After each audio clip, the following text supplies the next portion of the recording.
Olá, pessoal, tudo bem com vocês? Aqui é a Michelle, professora de língua portuguesa, e hoje nós vamos trabalhar a semana 2 do PET do sétimo ano, volume um do ano de 2020, tá? Não é o de 2021, nós ainda estamos trabalhando em 2020, beleza? Modalidade especial.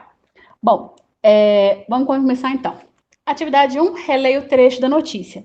A China anunciou nesta quinta-feira que, pela primeira vez desde o início do surto, não registrou qualquer novo caso de transmissão local do novo coronavírus, mas teve 34 novos casos de infectados que vieram do exterior. Gente, vocês vão lembrar que na semana anterior a gente leu uma notícia, né, na semana um, sobre essa questão, né, que estava começando esse alarde aí, né, do corona mesmo. Foi março de 2020. Então, esses dados, obviamente, como eu falei na última aula, eles estão bem atrasados, assim, bem defasados, né? Tanto que o Brasil bateu 300 mil mortos essa semana, infelizmente, tá? Então, nesse caso, aí tava, por isso que tem essas informações que não estão batendo com a nossa realidade hoje, lembrem disso sempre, beleza? Então, vamos continuar aqui nessa trabalho, né, com o gênero textual notícia. Qual o fato apresentado nesse trecho? Então, eu quero saber, nesse trecho aqui, qual que é o fato apresentado, gente? Tá trazendo o quê? Uma informação, certo? Sobre a China, e que ela o quê? Que ela veio anunciar que pela primeira vez não registrou, desde o início do surto, um novo caso de transmissão local. Porém, teve 34 novos casos de infectados que vieram do exterior. Então, vamos colocar isso em palavras, né? Em texto, ficou assim. Segundo a China, não houve registro de nenhum novo caso de transmissão local do novo coronavírus, mas de infectados vindos do exterior tiveram 34 novos casos. Então, esse aqui foi o fato apresentado no trecho acima, tá? Então, vamos lá. Letra B. De acordo com a notícia, o que significa transmissão comunitária? Se você voltar lá no texto, né, na notícia da semana um, você vai ver que está lá escrito bonitinho do jeito que é. E eu copiei igualzinho tá lá, tanto que eu coloquei o quê? Entre aspas, porque a fala não é minha, eu tô copiando a fala na íntegra de outra pessoa, certo? Então tá aqui, ó. A transmissão comunitária ou sustentada é aquela quando não é possível rastrear qual a origem da infecção, indicando que o vírus circula entre pessoas que não viajaram ou tiveram contato com quem esteve no exterior, tá? Então, esse aqui é o significado de transmissão comunitária. Letra C. A notícia estava disponível em uma página da internet. Que recursos não seriam possíveis na versão impressa da notícia? Então, gente, eu voltei na notícia, dei uma olhadinha, vi se tinha algum link, não encontrei, tá? Porque, na verdade, essa notícia, apesar de estar veiculada numa página da internet, ela tá igualzinho uma notícia impressa, tá? Tem os dados, tem a informação, etc, etc. Tem uma imagem que também pode ter numa notícia impressa, né? Mas, na versão impressa, então, assim, eu só penso o seguinte, eu vou colocar o que geralmente pode ter, né, numa notícia da página da internet, que não pode ter, que não é possível ter, né, no suporte da versão impressa. Então, eu coloquei aqui, olha, áudios e vídeos, né, não tem como colocar isso na versão impressa, e atualização em tempo real, né, porque lá tá assim, atualizado a 37 minutos, alguma coisa assim.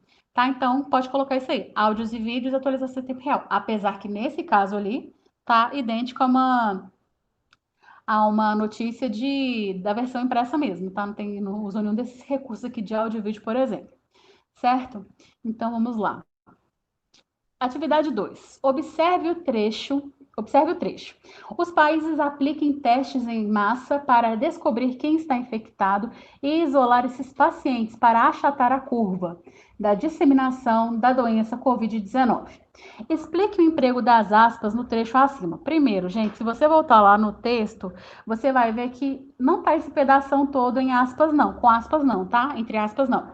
Tá só o achatar a curva. Mas então vamos colocar a regra básica, né? Como eu acabei de explicar ali do que eu fiz. Então, vou explicar o emprego da aspas nos dois casos. Se tivesse realmente essa aspas do início até o final aqui desse trecho, geralmente é porque você está pegando uma fala de uma outra pessoa e reproduzindo ela na íntegra. Então, né, para você dar os créditos da pessoa que falou e não considerar que é uma fala sua, você coloca entre aspas, tá?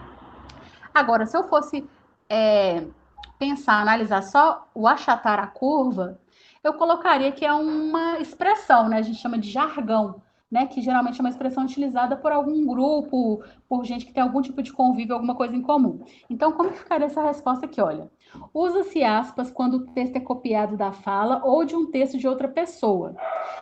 Então, isso aqui no caso do inteiro, né? Se eu copio de outra pessoa, então eu uso aspas, tá?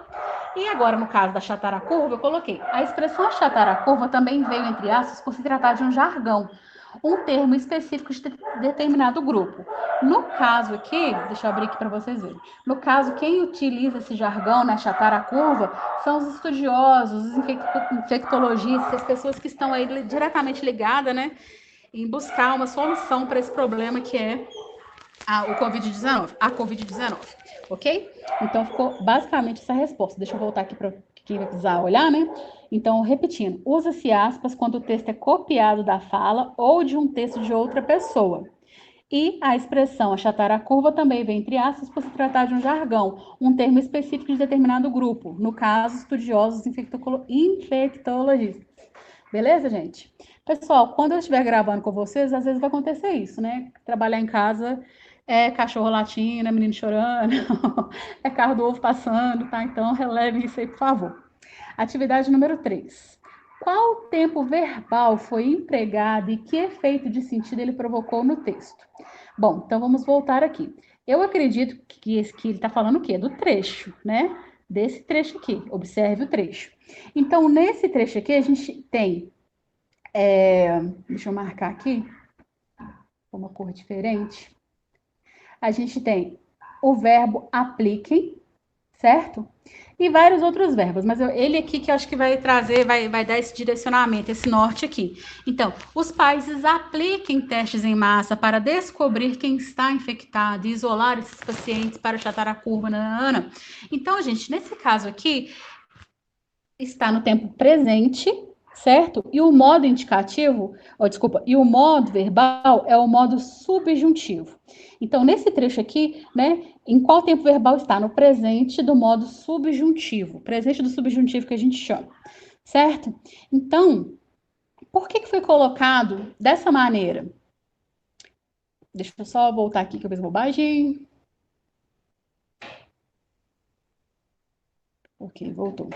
Então, quer saber qual tempo verbal foi empregado? Então, vamos colocar presente do subjuntivo, certo? E qual que é o efeito de sentido que é para provocar? Gente, quando a gente tem 3 modos verbais, tá? A gente tem o modo indicativo, o modo subjuntivo e o modo imperativo. Hoje eu até falei para você sobre o modo imperativo, que é esse modo das ordens, do conselho, da orientação. Faça, estude, coma, corra, beije, né? Então, é o modo dos conselhos, das orientações da ordem. O modo indicativo é o modo que da certeza, aquilo que você tem convicção que aconteceu, está acontecendo ou irá acontecer.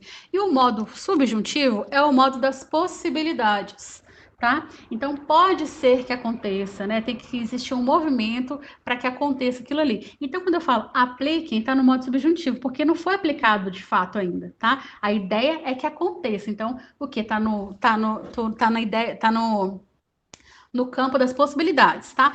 Então é importante falar dessa maneira porque vem trazer essa ideia de possibilidade, é o que precisa acontecer, tá? Então como que ficou a resposta aqui? Ficou, né? Presente do subjuntivo traz a ideia de possibilidade, algo que poderia, deveria acontecer. Beleza? Vamos agora para a atividade número 4. Releia a notícia e observe que os adjetivos são pouco utilizados. Por quê? Primeiro, a gente vai ter que lembrar o que é um adjetivo, tá? O adjetivo é uma classe gramatical, uma classe de palavras que é a mesma coisa, que vem trazer o quê? Características do substantivo, características dos seres, né? Pode ser qualidades ou defeitos, beleza? Quando a gente fala de notícia, geralmente são pouco utilizados. Por quê, gente?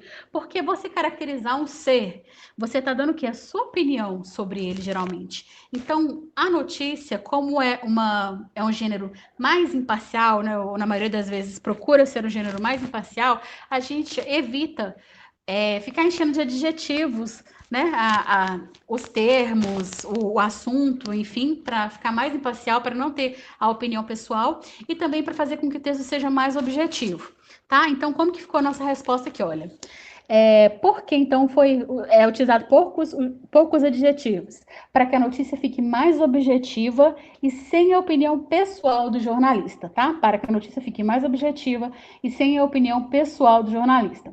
Atividade 5 pergunta: que classe gramatical predomina em uma notícia? Então, gente, quem fez essa questão, eu acho que deu uma viajadinha, porque qual classe gramatical predomina numa notícia? Eu não consegui entender, não. Se alguém conseguir entender, me explica. Porque a gente sabe, como eu acabei de falar, né?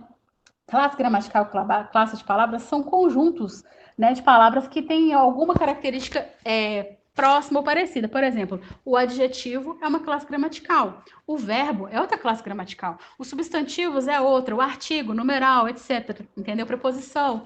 Então, aqui não faz muito sentido isso. Como assim, qual classe gramatical predomina numa notícia? Tem todas elas. Né? Não dá para falar qual predomina mais ou menos.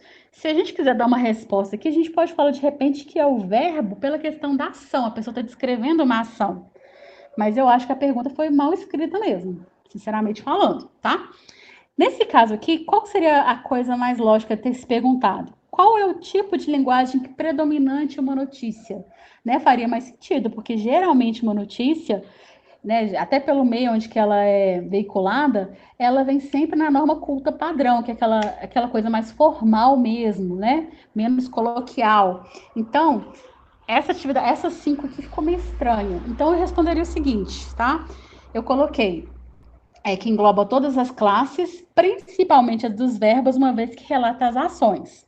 Agora, se a gente for falar do tipo de linguagem usada, é a norma culta padrão, tá? Que seria a pergunta mais faria mais sentido. Enfim, tá, gente? Então, por hoje é isso.